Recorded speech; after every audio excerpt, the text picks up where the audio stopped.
नमस्कार दोस्तों, फ्रस्टेड BTC student channel में आपका स्वागत है। आज की जो न्यूज है ज़्यादा जो खास है वो प्राथमिक शिक्षक भर्ती से रिलेटेड है, बट बाकी जो भी न्यूज़पेपर में और भी शिक्षा से रिलेटेड या जॉब से रिलेटेड जो भी न्यूज़ है वो सारी न्यूज़ को कवर किया गया है। तो वीडियो को आप पूरा ज़रूर सुनिए और प्लीज़ वीडियो को लाइक कर दें, ज़्यादा से ज़्यादा शेयर कर दें, ताकि जितना ज़्यादा आप लोग शेयर करेंगे मैं जो भी कुछ बताऊंगी वो कम से कम योगी के कानों तक बात पहुंचे, ताकि भर्ती आ सके। योगी ने तो सीधी मंशा बना ली है भर्ती न देने की। वो एक ही राग अलाप रहे हैं लेके, जो पिछले कार्यकाल में उन्होंने भर्ती की थी उसी राग को अलाप रहे हैं अभी तक, जबकि दूसरी बार उनकी सरकार बन चुकी है। उन्होंने 60,000 जो भर्ती की है वो पुलिस की भर्ती की है, फिर भी वो भर्ती का नाम लेके रोना रो रहे हैं। इसमें डीएलएड बीएड वालों के लिए क्या है, कोई भर्ती नहीं आई है। शिक्षक भर्ती उन्होंने 7 साल से नहीं निकाली है, फिर भी उनका एक ही राग अलापना है कि हमने 8 लाख भर्ती कर दिया, 8 लाख लोगों को रोजगार दे दिया। तो पहले इनका ये वीडियो सुनिए, फिर आगे की बाकी न्यूज जो है वो आगे कवर किया जाएगा। और आज 8 लाख नौजवानों को हमने सरकारी नौकरी दी है। अभी 60,000 उत्तर प्रदेश पुलिस में नई भर्ती हम लोगों ने की है। 15 जून को देश के गृह मंत्री जी को बुला करके एक साथ उत्तर प्रदेश के 60,000 नौजवानों को उत्तर प्रदेश पुलिस बल का हिस्सा बना करके उनको नियुक्ति पत्र हम प्रदान करने वाले हैं। इतनी भर्ती कभी नहीं हुई, यानी अब तक मिलाकर 2,16,000 से अधिक भर्ती हम अकेले उत्तर प्रदेश पुलिस बल में कर चुके हैं। बहनों और भाइयों, ये तो हुआ कार्य पुलिस का, और अन्य विभागों में शिक्षकों की भर्ती का मामला हो, लगभग 1,60,000 से अधिक अतिरिक्त शिक्षक हम लोगों ने भर्ती किए। भर्ती के लिए हमारे भाई बहन जो परेशान हैं 12 दिन से लगातार धरना दे रहे हैं, आज 13वां दिन है उनका। तो कल उन्होंने आयोग की जो है प्राथमिक शिक्षक भर्ती के लिए जो था प्रदर्शन कर रहे हैं, उन्होंने नींबू मिर्च से आयोग की नज़र भी उतारी थी। तो यह एक अनोखा प्रदर्शन किया गया है। वैसे हमारे जो भी भाई बहन हैं वो लगातार लगे हुए हैं, लेकिन योगी जी का बस एक ही बयान आता है कि हमने 8 लाख भर्ती की है। शिक्षा मंत्री को जो है उनको हिंदी पढ़ने ठीक से नहीं आती है वो, लेकिन आके अनुपात समानुपात हमेशा बराबर ही बताते हैं। हमारा ये पूछना है कि 8 सालों में 7 सालों में जो टीचर रिटायर हुए हैं उनके जो पद हैं वो कहाँ जा रहे हैं। 51,112 पद का इन्होंने सुप्रीम कोर्ट ने हलफनामा दिया था, वो कहाँ गए। तो योगी जी के पास इसका कोई जवाब नहीं है। उनका बस एक ही राग अलापना है कि हमने इतनी भर्ती कर दी है। उनके पास कोई ठोस सबूत नहीं है कि हमने अभी पीएबी की रिपोर्ट जो आई है इन्होंने ट्वीट भी किया और डिलीट भी करवा दिया। लेकिन सबसे बड़ी बात है कि ये हम हर 2 महीने में 1 महीने में भर्ती आ जाती है और फिर इनकी वो फिर डिलीट कर देते हैं।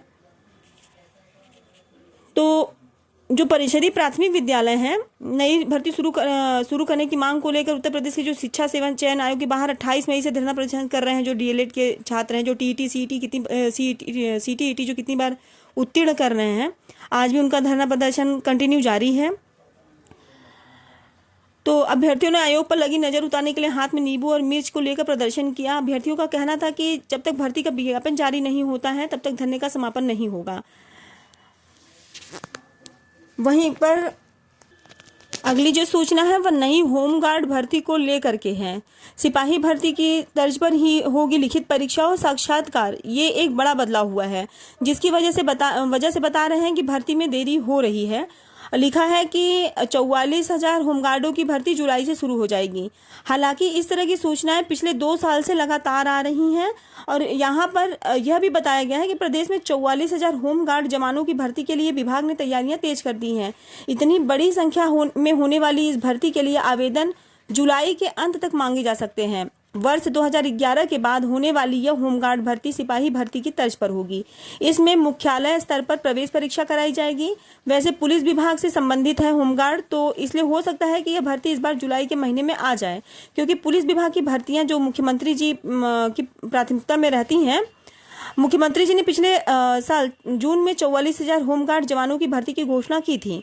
भर्ती के प्रस्ताव पर शासन में लगभग सहमति भी बन गई है और भर्ती की नियमावली जो है तो तैयार हो चुकी है। हाई स्कूल पास होने के साथ उम्र 18 वर्ष से 45 वर्ष तक मानक रहेगा। इस बार महिलाओं को भी इसमें 20% का रिजर्वेशन मिलेगा। इस बार 15 लाख से अधिक आवेदन इसके लिए आ सकते हैं। होमगार्ड मंत्री धर्मवीर प्रजापति ने इसकी तैयारियों को लेकर के मुख्यालय के अफसरों के साथ में बैठक की है।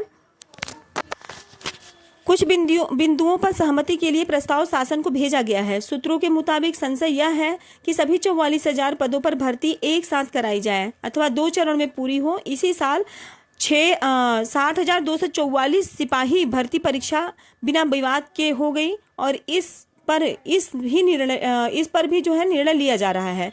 होमगार्ड जवानों की भर्ती मुख्यालय स्तर पर हो और कैबिनेट की मंजूरी के बाद भर्ती का विज्ञापन जारी होगा।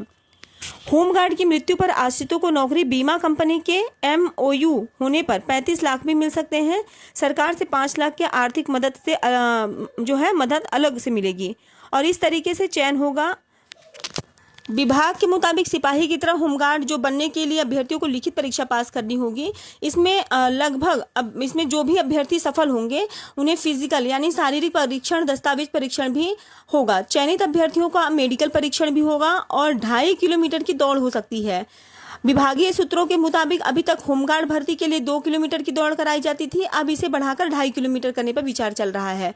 होमगार्ड के लिए 11,348 पद हैं जो हैं वो स्वीकृत हैं और इस समय करीब 74,000 जवान हैं।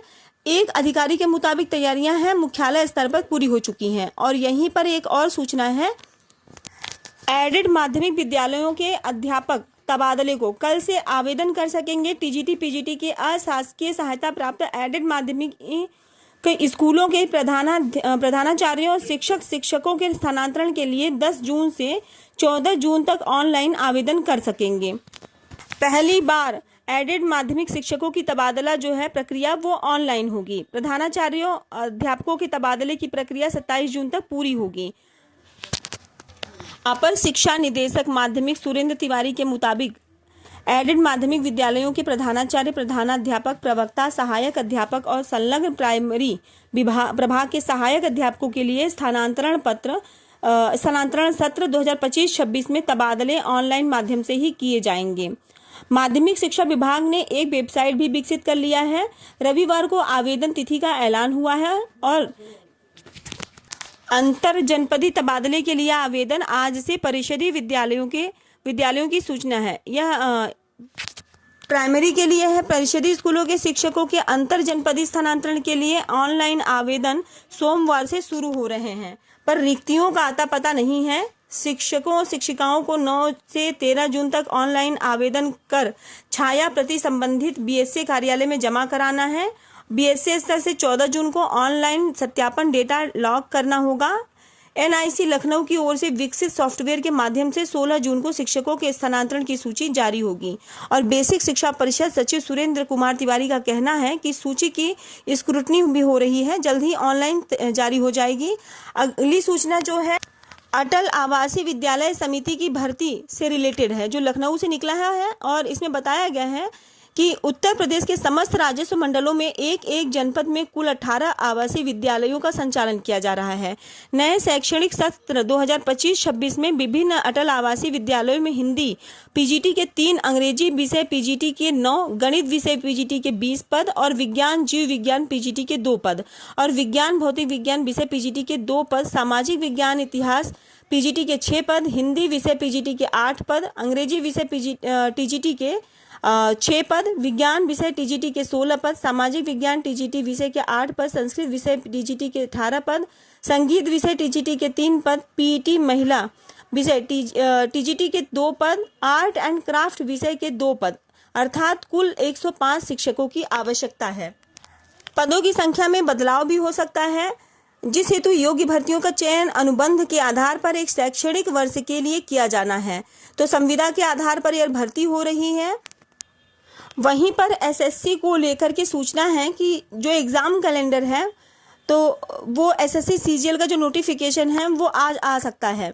कर्मचारी चयन आयोग की सबसे बड़ी भर्तियों में से एक कंबाइंड ग्रेजुएट लेवल 2025 के लिए सोमवार से ऑनलाइन आवेदन प्रस्तावित है। केंद्र सरकार के विभिन्न मंत्रालयों, विभागों एवं कार्यालयों में assistant section officer, income tax officer, excise inspector, auditor, sub inspector, CBI, junior accountant आदि पदों पर भर्ती के लिए लाखों युवाओं को इस भर्ती का इंतजार रहता है।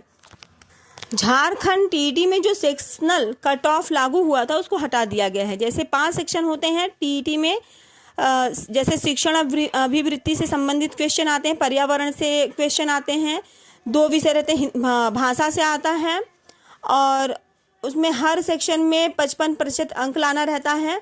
अगर किसी एक में, जैसे कि मान लीजिए आपका मैथ है, मैथ में आपका 55% से कम नंबर हो गया, बाकी में आपने ज़्यादा नंबर ले आए हैं आप, तो नंबर 130 में से 135 भी ले आए हैं तो टोटल आप फेल हो जाएंगे।